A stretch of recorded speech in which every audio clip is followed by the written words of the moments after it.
Olá, você está no canal do Você Que Pensa. Aqui nós tentamos fazer você pensar sobre teologia, sobre vida cristã e coisas afins. Vocês têm percebido que nós estamos bem sumidos aqui do canal e eu não vou nesse vídeo fazer mais nenhuma promessa dele que nós vamos manter os nossos vídeos aqui, mas diante das nossas dificuldades estamos aí nos esforçando para produzir material. Inclusive, se você não sabe, nos acompanha aqui pelo YouTube, nós temos o nosso podcast, nós estamos produzindo um episódio por mês. Então vai lá no Spotify, no Deezer, nas plataformas de streaming de áudio e você vai encontrar o nosso podcast. Você que pensa, nós estamos produzindo por lá, e você que gosta dessa ferramenta, você que gosta dessa opção para aprender um pouco mais sobre teologia, você pode ouvir os poucos episódios que nós já temos lá do nosso podcast.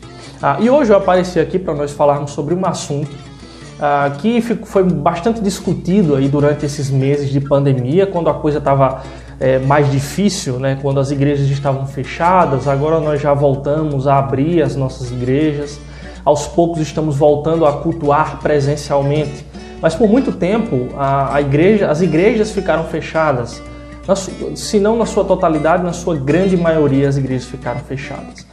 E uma das coisas que foi levantado por muitas pessoas é que nós percebemos, ou seja, a pandemia nos fez perceber que a igreja é dispensável. É isso mesmo, algumas pessoas se levantaram com aquilo que nós estávamos vivendo no período da pandemia para dar ferramenta, né, para dar munição para os desigrejados. E nós não precisamos de fato das estruturas, né, que as estruturas físicas, que toda a institucionalidade ao redor da igreja ela é totalmente dispensável e descartável. Que os seguidores de Cristo podem muito bem ser edificados lendo a sua Bíblia em casa e eles não precisam de igreja. Mas será que é isso mesmo? Será que a igreja, o congregar, é apenas uma convenção humana, uma circunstância humana e não tem nada a ver com, de fato, o ensinamento da Escritura? Que nós não precisamos congregar, que nós não precisamos cultuar a Deus juntos? E eu queria nesse vídeo propor nós olharmos para a Escritura e tentarmos entender, antes de mais nada, antes de entrarmos nesse assunto da importância de fazer parte da comunidade de maneira visível, né? Estar no corpo, estar na igreja, cultuar presencialmente, nós precisamos entender o que é a igreja. O que é a igreja? O que é ser igreja? O que é fazer parte da igreja? Será que tudo isso é uma invenção humana, uma invencionice da religião e nada tem a ver com o ensinamento de Cristo?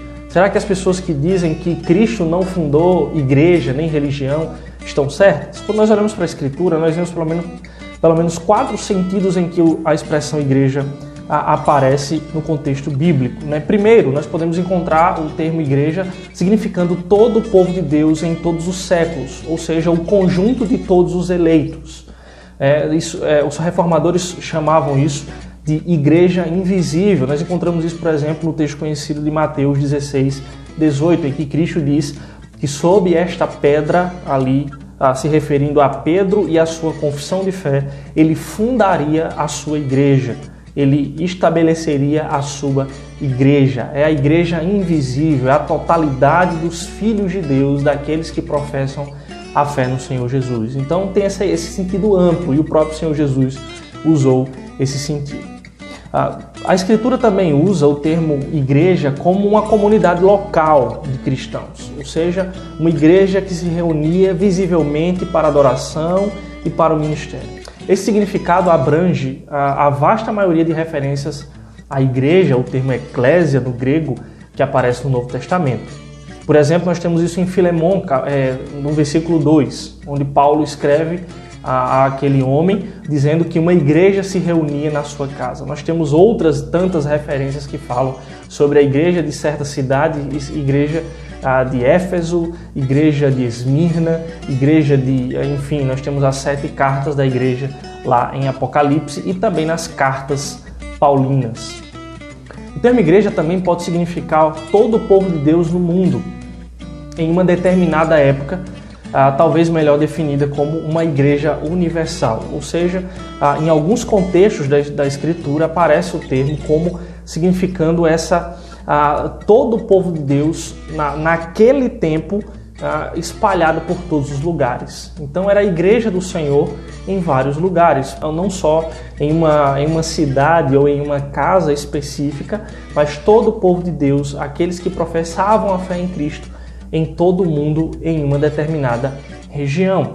Paulo, por exemplo, usa esse sentido lá em 1 Coríntios capítulo 10, versículo 32, quando ele fala de causa de tropeço para a igreja de Deus.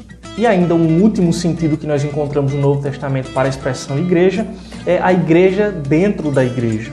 Ou seja, nós notamos que essa expressão ela aparece algumas vezes na Escritura. Por exemplo, Jesus ensina que o reino corresponde a um padrão em que há na igreja visível, o joio e o trigo. Então, em alguns textos, o autor bíblico se refere à igreja, ou seja, os verdadeiros crentes dentro de uma igreja local. Então nós podemos notar que na Bíblia, igreja pode se referir à igreja visível, ou seja, uma igreja que se reúne em uma determinada localidade, mas também pode se referir à igreja dentro dessa igreja, ou seja, a verdadeira igreja que se reúne naquela igreja, os verdadeiros cristãos dentro daquela igreja local, daquela comunidade local. Esse sentido aparece, por exemplo, na carta de Paulo aos Romanos, no capítulo 9, quando Paulo diz que nem todo israelita é de fato Israel de Deus. Ou seja, levando isso para o antigo contexto do Antigo Testamento, nem todo Israel, ou seja, nem toda a comunidade visível dos israelitas era de fato os genuínos israelitas, ou seja, os filhos da promessa, os verdadeiros israelitas, aqueles que eram de fato povo da aliança. Olhando para todos esses sentidos e usos que a expressão igreja significa dentro do contexto bíblico, nós precisamos olhar para as características dessa igreja. Então, o que é que nos interessa? A igreja, de fato, a igreja verdadeira, o povo de Deus, que está também expressado e revelado de uma maneira visível em uma comunidade específica, em uma comunidade local. Quais características a Bíblia nos ensina a respeito dessa genuína e verdadeira igreja ou dessa comunidade que expressa de maneira visível uma realidade invisível desses verdadeiros cristãos? E aqui a ideia não é me aprofundar muito em todos os textos, porque são muitos os textos, mas apenas citar por alto, e você pode aí conferir na sua Bíblia, porque também são textos que você, como cristão, já os conhece. Então vamos olhar as características em toda a Escritura dessa comunidade, dessa igreja. Por exemplo, lá em Atos dos Apóstolos, no capítulo 2, nós temos que os discípulos, a igreja, eles estavam reunidos. E eles estavam reunidos para quê? Eles estavam reunidos para cultuar a Deus, eles estavam reunidos para fazer orações, são reuniões de orações comunitárias. Eles se reuniam para o sacramento da ceia e do batismo. Nós temos isso em Atos capítulo 2, em Atos capítulo 4, eles partiam o pão de casa em casa. Nós temos isso em 1 Coríntios capítulo 11, Paulo dizendo quando vocês se reunirem para tomar a ceia. Então eles se reuniam para a administração correta dos sacramentos. Nós percebemos também que havia uma membresia. Aqui nós já respondemos aquele questionamento se de fato é necessário, é importante que alguém faça parte de um rol de membros de maneira institucionalizada, de maneira oficial, melhor dizendo. E aquela igreja havia uma membresia. Há textos bíblicos que nos dizem que era possível acrescentar ao número dos cristãos, dos discípulos. No final da pregação do apóstolo Pedro, por exemplo, lá em Pentecostes, quando ele prega, no final da sua pregação, 3.000 almas são adicionadas, acrescentadas ao número daquela comunidade. Nós temos em outros textos também, em Atos, que aquele número daquela igreja, aquele número de discípulos era cada vez mais acrescentado, acrescido de novas pessoas, de novos discípulos. Também nós vemos expressões para a igreja, algumas expressões conhecidas que o Novo Testamento usa para falar da igreja. Por exemplo, em 1 Coríntios capítulo 12, a igreja, os discípulos, são membros do corpo de Cristo. E os membros estão unidos, juntos entre si, no corpo e unidos ao cabeça. Uma outra expressão que aparece também em 1 Pedro 2,15 é que nós somos pedras vivas. Então nós não somos nem corpo sozinhos, ou seja, somos apenas partes do corpo, membros do corpo, e nem somos templo sozinhos. Há muito essa ideia no mundo evangélico de que nós somos sozinhos templos do Senhor, nós somos apenas pedras do tabernáculo que é construído para a habitação do Senhor. E essas são palavras do apóstolo Pedro lá na sua primeira carta, no capítulo 2. Nós somos pedras e precisamos estar juntos para formar o tabernáculo do Senhor. Pelo Novo Testamento também nós sabemos que a igreja, a comunidade de fé no Novo Testamento, tinha oficiais. Então Efésios capítulo 4 fala desses dons, 1 Coríntios capítulo 12, Romanos capítulo 12 falam desses dons e desse serviço na igreja.